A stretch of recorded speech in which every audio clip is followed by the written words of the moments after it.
देखते हैं next topic है one lamp control from more than two places. मीन दो से अधिक जगहों से, अगर मीन तीन हो, चार तो अभी नहीं है, फिलहाल तीन ही है, तो one lamp control from more than two places. इसका हम simple line diagram, single line diagram, multi line diagram और स्कीमेटिक डायग्राम कैसे बनाते हैं। स्कीमेटिक डायग्राम बिल्कुल इजी होता है। यहाँ पे आप S1, S2, S3 लिख लीजिएगा। ये स्विचों को दिखाया गया S1, S2 और S3, और यहाँ पे एक लैंप को दिखाना है। ठीक, तो ये हो गया स्कीमेटिक डायग्राम। नेक्स्ट देखते हैं, ये रहा इसका single line diagram. Single line diagram में मेन प्रोसेस क्या होती है, यहाँ पे हम वायर को काउंट करते हैं, किस लाइन में कितने कितने वायर गए हुए। फर्स्टली यहाँ पे हम देखते हैं न्यूट्रल एंड फेज, यहाँ पे 2 वायर्स हैं। नेक्स्ट यहाँ देखते हैं हम, ये जहाँ पे बल्ब लगा हुआ है यहाँ पे 2 वायर्स हैं। नेक्स्ट यहाँ पे इस लाइन में अगर हम देखें 1 2 3 वायर, 1 2 3 वायर ऐसे ही, बट यहाँ पे 1 2 3 4 वायर यहाँ पे है, तो आप सिंगल लाइन देके आप यहाँ पे 4 लिख सकते हैं, 4 वायर्स है। और यहाँ पे जो है 3 वायर्स, 1 2 3 वायर्स है। अभी यहाँ पे भी लिखना होगा आपको 1 2, ये देखिए 1 2 3 वायर्स, इस लाइन में जो है 1 2 3 वायर्स। सेम वही प्रोसेस इन सब जगहों पे 3 3 वायर्स है। ये रहे स्विचेस।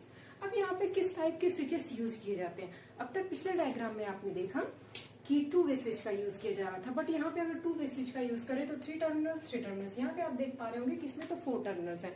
तो 4 टर्मिनल्स वाले स्विच को क्या कहते हैं, इसे इंटरमीडिएट स्विच कहते हैं। जिसमें 4 टर्मिनल्स होते हैं इन्हें इंटरमीडिएट स्विच कहते हैं, ऐसे बिल्कुल होते हैं। और 2 वे स्विच में बिल्कुल स्ट्रेट 3 टर्मिनल्स होते हैं। अभी इनका हमें कनेक्शन करना है।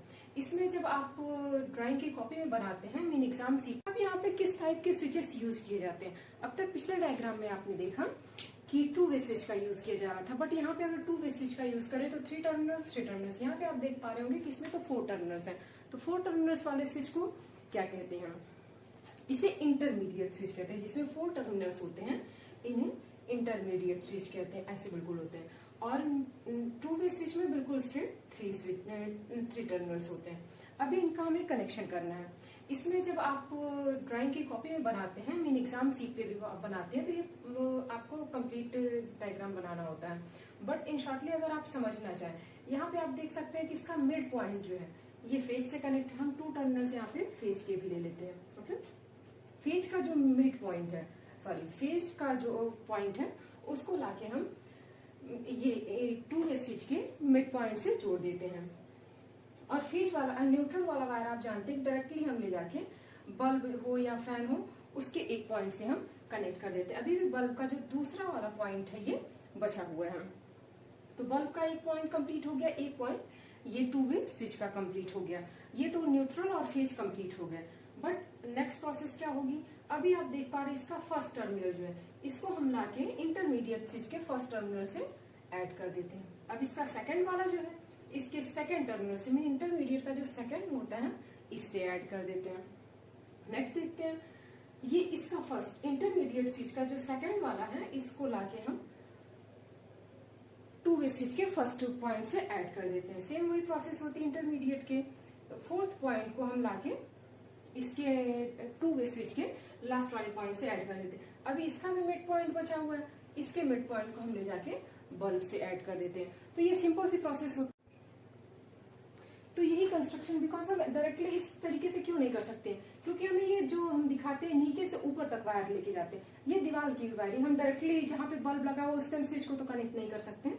तो इसलिए ये लेंथ दिखाई जाती है। अगर आपको एस्टिमेटिंग एंड कॉस्टिंग भी करनी होगी तो इसकी आपको लेंथ भी लिखनी होती है, बट ये तो फाइनल ईयर में होगा कि आपको एस्टिमेटिंग एंड कॉस्टिंग करनी होगी। अभी आपको सीधा सा सिर्फ समझना है, फेज वाली जो वायर होती है इसको लाके हम ये 2 वे स्विच के मिड पॉइंट से जोड़ देते हैं, और इसका न्यूट्रल वाला पॉइंट जो होता है वो बल्ब के एक टर्मिनल से जोड़ देते हैं। ये तो कंप्लीट हो गया फेज और न्यूट्रल। बाकी अब इन सारे स्विचेस को हम ऐड करेंगे। ये फर्स्ट वाला टर्मिनल जो होता है 2 वे स्विच का, इसको लाके इंटरमीडिएट स्विच के फर्स्ट टर्मिनल से ऐड कर देते हैं। दूसरा वाला इसका जो बचा हुआ है फर्स्ट स्विच के थर्ड पॉइंट को हम ले जाके इंटरमीडिएट स्विच के सेकंड पॉइंट से ऐड कर देते हैं। सेम वही प्रोसेस थर्ड स्विच से सेकंड स्विच की भी करते हैं, सेकंड और फोर्थ जो है फर्स्ट एंड थर्ड से ऐड कर देते हैं। अभी इसका जो है मिड पॉइंट बचा हुआ है, दूसरे वाले 2 वे स्विच का जो सेकंड वाला पॉइंट है ये बचा हुआ है, इसे हम ले जाके फैन से डायरेक्टली जोड़ देते हैं।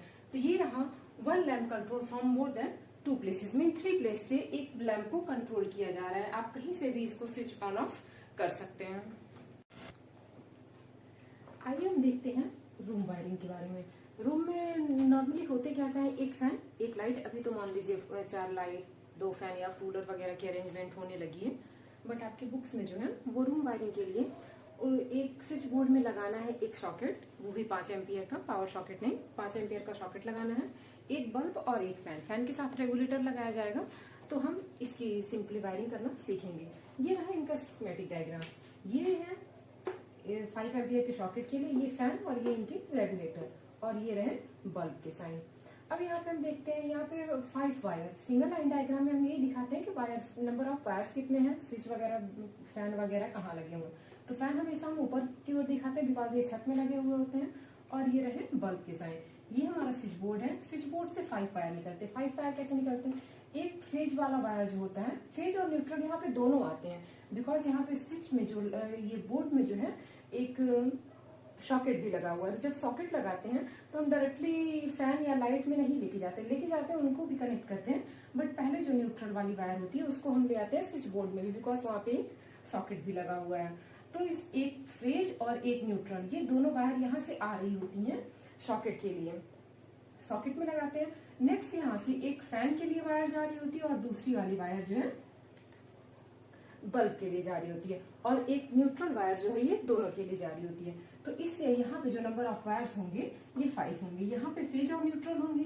यहाँ पे 3 वायर्स मीन एक न्यूट्रल है, 2 फेज है, एक फेज फैन के लिए, दूसरा वाला फेज जो है ये बल्ब के लिए।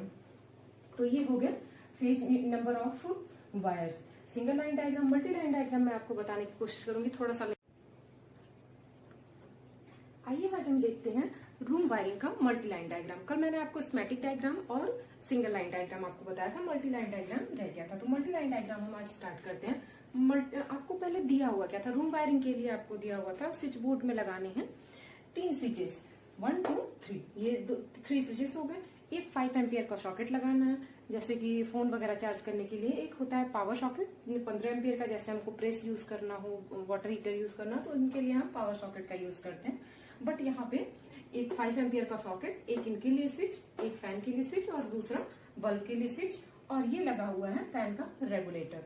अब आपको यहाँ पे ये न्यूट्रल और ये फेज हो गए, ये 2 वायर। अब बाकी इनके सारे टर्मिनल्स, ये फैन और ये बल्ब लगे हुए। आप सारे सिंबल समझ चुके होंगे। आते हैं हम वायरिंग पे। फर्स्टली हम न्यूट्रल को देखते हैं। न्यूट्रल वाली वायर मैंने आपको बताया था कि जब हम 5 एम्पियर का सॉकेट लगाते हैं तो हम स्विच बोर्ड तक भी ये न्यूट्रल को ले आते हैं। अगर हमने स्विच बोर्ड में सॉकेट नहीं लगाया हुआ है तो डायरेक्टली जहाँ पे बल्ब या फैन जो भी हमने लगाया हुआ है तो हम वहां पे जोड़ते हैं। स्विच बोर्ड तक हमें न्यूट्रल को लाने की जरूरत नहीं होती है। बट यहाँ पे हमें सॉकेट भी लगाना है, तो इसलिए न्यूट्रल वाली जो वायर है इसके सॉकेट के एक टर्मिनल से लाके जोड़ते हैं, और यही वायर फिर हम ले जाके फैन के एक टर्मिनल से जोड़ते हैं, और यही वायर दोबारा से हम और ये बल्ब के एक टर्मिनल से कनेक्ट कर देते हैं। तो ये रहा न्यूट्रल कंप्लीट हो गया। अभी हम फेज को देखते हैं। फेज वाली वायर आप यहाँ से देख पा रहे होंगे। फेज हमेशा हम स्विच से देते हैं।